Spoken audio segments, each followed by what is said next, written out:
Which type of if should you adopt? There are several different types of intermittent fasting. Usually the differences will depend on the person creating the method. The fundamentals of an eating window and a fasting window will always apply. Bear in mind that it really doesn't matter which method you choose. All the different methods will reap rewards. You just need to pick one that you're comfortable with. When the method you choose is easy for you to follow, the chances of you complying with it and staying the course will be much higher. Initially, if you're new to intermittent fasting, you will want to take it slow and have a longer eating window and a shorter fasting window.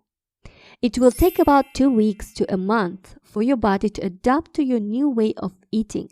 There is no doubt that you will most probably encounter resistance and cravings from your body. After all, most people are used to eating throughout their waking hours. Restricting your eating hours can be stressful in the beginning. Rest assured that with time, your body will adapt and you will be surprised to see that your appetite has decreased. You will also feel more alert, energetic, and slimmer as you progress. Now, let's look at some of the intermittent fasting methods. So, if method number 1. The first one was created by Martin Berkhan of leangains.com. In fact, his method of if is the most popular one out there. It is highly effective and relatively easy to follow. The rules are that men will fast for 16 hours and women for 14 hours. They will have an 8-hour and 10-hour eating window respectively. It is of paramount importance to keep your feeding window consistent. Failure to do so will confuse your body and impede your results. Martin recommends scheduling your meals around your workouts. For example, if your feeding window ends at 7 p.m., you should work out around 5:30 p.m. and consume and complete your meal just before 7 p.m.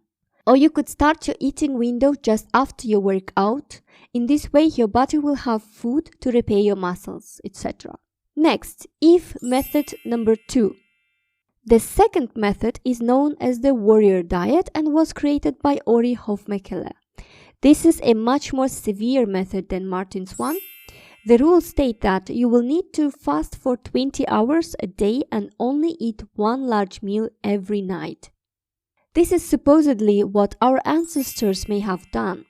While it's anyone's guess as to whether our ancestors really ate in this manner, the fact remains that Ori's method is highly effective. Many people who adopted his method have seen vast benefits to their health. Initially, when you're starting out, you might not want to use Ori's method.